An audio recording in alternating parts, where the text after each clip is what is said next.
काली नजर। माँ, माँ। अरे क्या माँ माँ कर रहा है? बकरी का बच्चा है क्या?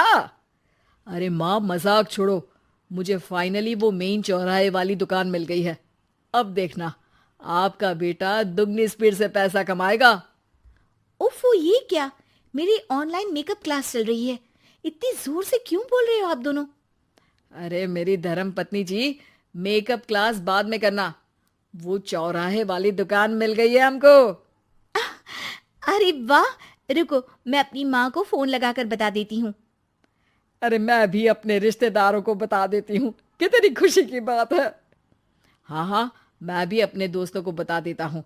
1 हफ्ते बाद रजिस्ट्री है। बस, घर में खुशी का मौका था। उन तीनों ने अपने अपने फोन उठाए और लोगों में बात फैलाना शुरू कर दिया। और रही सही कसर, श्वेता बहू ने अपने पड़ोस में सबको बताकर कर दी। अरे वर्मा आंटी, अब हम भी जल्दी कार ले लेंगे। घर का रेनोवेशन होगा और ठाट से रहेंगे हम भी। अरे, ऐसा क्या हुआ? लॉटरी बाटरी लग गई है क्या? अरे, इस बार चौराहे वाली मॉल में हमको भी दुकान मिल गई है। दुकान नंबर 21, जो एकदम चौराहे पर है। अब ग्राहक बढ़ेंगे तो आमदनी भी बढ़ेगी ही ना। अरे वाह, कितनी खुशी की बात है। मैं बहुत खुश हूँ तुम्हें इतना खुश देख के। बाकी एक बात कहूँ, सबको मत बताते फिरना। किसी की नजर लग जाएगी तो खुशी की खबर वापस लौट जाएगी। हैं? ऐसे थोड़ी ना होता है। अब डरा रही हो। अरे सही कह रही हूँ। काली नजर कहते हैं इस चीज को, जब आप किसी को कुछ बताओ और वो काम बिगड़ जाए। अरे लेकिन मैं तो। तुमने सबको बता दिया ना? हाँ, फोन लगा लगा के। अब बच के रहना। काली नजर बड़ी खतरनाक होती है। श्वेता इतनी खुश रहती है कि वो वर्मा आंटी की बात पर ध्यान ही नहीं देती, जबकि पड़ोस में और भी लोगों से खुशी की खबर शेयर करती रहती है।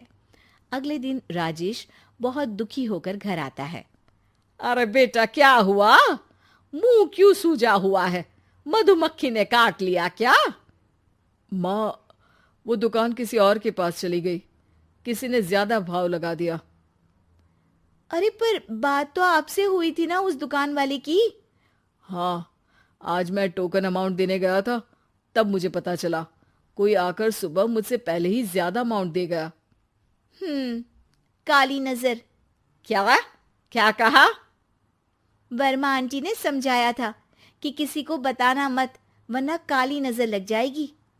अच्छा, तुम्हें उनकी बात मान लेनी चाहिए थी।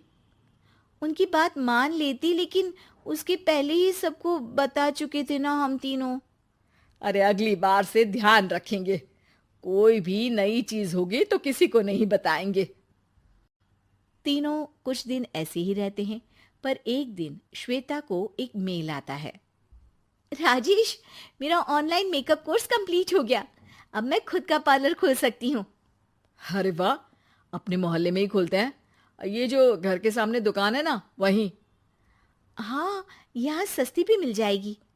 अगले दिन श्वेता वर्मा आंटी के पास जाती है, मिठाई का डब्बा लेकर। अरे आओ आओ, कैसे आना हुआ?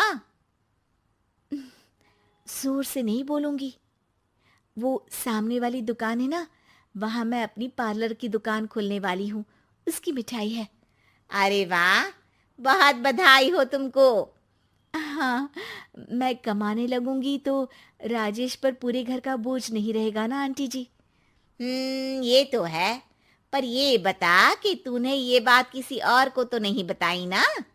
अरे नहीं नहीं, पिछली बार गलती कर दी थी। काली नजर लगी किसी की और राजेश के हाथ से वो दुकान चली गई थी। सबको मत बताना। चलो मैं चलती हूँ, कल दुकान की बात करने भी तो जाना है। अगले दिन श्वेता दुकान के लिए मालिक से बात करने जाती है। अरे लेकिन दुकान तो हम कल रात को ही किसी को दे चुके हैं।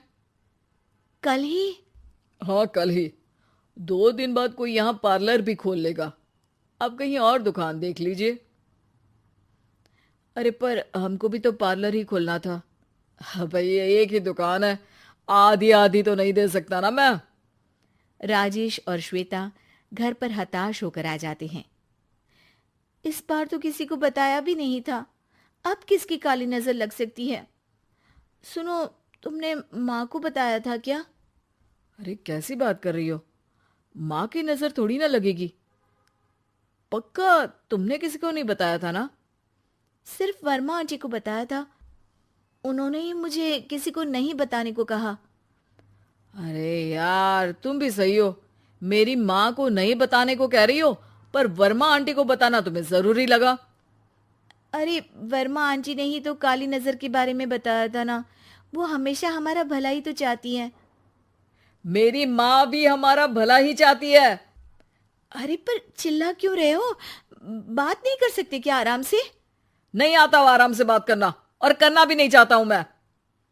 दुकान जाने का दुख गुस्से में बदल गया था और राजेश और श्वेता में बात बंद हो गई थी। 2 दिन बाद मोहल्ले में पार्लर का इनॉग्रेशन हुआ, जिसमें मोहल्ले के सभी लोगों को बुलाया गया, पर श्वेता, राजेश और माँ नहीं जाते। माँ, अंदर आ जाओ, क्या देख रही हो? अरे नया पार्लर देख रही हूं अपने आंगन से। देखो, माँ को दूसरे का सुख देखने में कितना मजा आ रहा है, मेरा दुख नहीं दिख रहा इन्हें। यहाँ मेरा पार्लर भी तो हो सकता था। अरे चुप रहो यार, हर बात में लड़ाई क्यों ढूंढ रही हो? राजेश और श्वेता फिर बहस करने लगते थे। तभी माँ ने दोनों को बाहर बुलाया। अरे जरा देखो तो, दुकान चलाने वाले का बोर्ड पर नाम क्या लिखा है? श्रुति वर्मा। गाड़ी निकाले बेटा, हमें कहीं जाना है। काली नजर का इलाज कराने? राजेश अपनी बाइक निकालता है। तीनों ट्रिपलिंग कर रहे हैं। माँ राजेश को उस मॉल वाली दुकान पर लेकर जाती है जहां राजेश अपनी दुकान खोलने वाला था। यही दुकान लेना चाहता था ना तू? हाँ, पर इनको भी दुखी करने लेकर आई हो क्या यहाँ पर दुकान दिखाकर? वहां काफी नहीं था? अरे श्वेता, थोड़ा सब्र रख, अभी पता चलेगा कि हम यहाँ क्यों आए हैं। बता, इस दुकान चलाने वाले का नाम क्या है? अनुपम वर्मा। कुछ समझ में आया? वो दुकान वाली श्रुति वर्मा, ये दुकान वाला अनुपम वर्मा, और हमारे पड़ोस में हमने उस दुकानों के बारे में बताया किसको था? अब वर्मा आंटी को।